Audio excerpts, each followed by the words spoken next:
वसई विरारमध्ये जुलैच्या सुरुवातीलाच मुसळधार पावसाने अक्षरशः हाहाकार माजवलाय।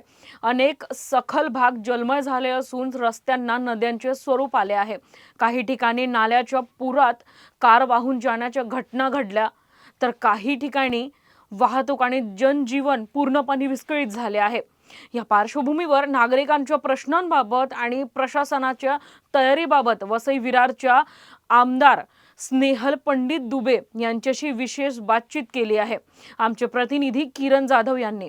माझ्यासोबत वसईचे आमदार स्नेहल दुबे जे मॅम, काय सांगाल, पावसाला सुरुवात झाली आहे, कशा प्रकारे वसई विरारचं सुरक्षता या आता आपण पाहतोय, झाडं पडत आहेत, मॅनहोल्स हे होत आहेत, त्याबद्दल तुम्ही कशा प्रकारे प्रिकॉशन? वसई विरार महानगरपालिकेमध्ये आणि पूर्णच वसई तालुक्यामध्ये 4 दिवसांच्या पावसात पूर परिस्थिती निर्माण झालेली आहे। मी कालच लक्षवेधीसुद्धा सभागृहात मांडली की पूर परिस्थिती, नद्या तुडुंब भरतात, धरणं भरतात, धरणांचे दरवाजे उघडले जातात, तेव्हा पूर परिस्थिती जी निर्माण होते त्याला नैसर्गिक आपत्ती म्हणू शकतो। पण 4 दिवसांच्या पावसात जर शहरामध्ये पूर परिस्थिती निर्माण होत असेल तर ती नियोजनाच्या अभावामुळे आणि प्रशासनाच्या निष्क्रियतेमुळे निर्माण झालेली मानवनिर्मित आपत्ती आहे, ती नैसर्गिक आपत्ती नाही आहे। आणि त्यासाठी जे जबाबदार आहेत त्या अधिकाऱ्यांवरती कारवाई झाली पाहिजे आणि तिथे महानगरपालिकेमध्ये सक्षम असे शहर अभियंत्याचं पद हे रिकामी आहे, तो सक्षम अधिकारी तिथे आले पाहिजेत अशी मी मागणी केली आणि त्यासाठी त्यावर सकारात्मक उत्तर शासनाकडनं आलेलं आहे। आणि मी महानगरपालिकेच्याही प्रशासनाला सांगू इच्छिते की प्रत्येक नागरिकाचा जीव हा अमूल्य आहे, त्याच्यामुळे त्या जीवांना वाचवण्यासाठी आणि ही परिस्थिती नियंत्रणामध्ये आणण्यासाठी महानगरपालिकेनेही कंबर कसली पाहिजे। 4 दिवसात अशी हालत झाली, अजून पूर्ण 2 महिने बाकी आहेत पावसाळ्याला, काय सांगाल?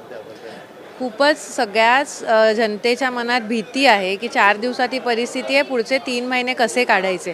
मी कालही म्हटलं की प्रत्येक मूल जेव्हा शाळेत जातं आणि पाऊस सुरू होतो तेव्हा वसई विरारच्या प्रत्येक आईच्या मनात हा प्रश्न येतो की माझं मूल सुखरूप येईल की नाही। सकाळी 6-6:30ला निघालेलं मूल शाळेतनं घरी पोचायला 5-5:30, 6 वाजता आहेत। इतक्या बसेस, शाळेच्या बसेस ट्रॅफिकमध्ये वॉटर लॉगिंग होत आहे, रस्त्यांवरती पाणी आहे, त्यांना पोचायला रस्ता नाही। खूपच भयानक परिस्थिती निर्माण झालेली आहे आणि या परिस्थितीवरती महानगरपालिकेची जबाबदारी आहे। महानगरपालिकेने यावरती ठोस पावलं उचलून ही परिस्थिती नियंत्रणात आणली पाहिजे।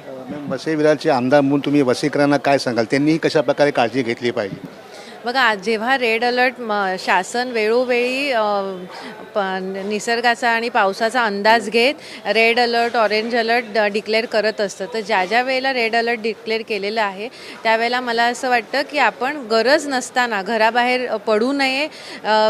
पाणी साचलं रस्त्यावर की लोक पिकनिक म्हणून पाण्यामध्ये फिरायला निघतात, तर तसं करू नये।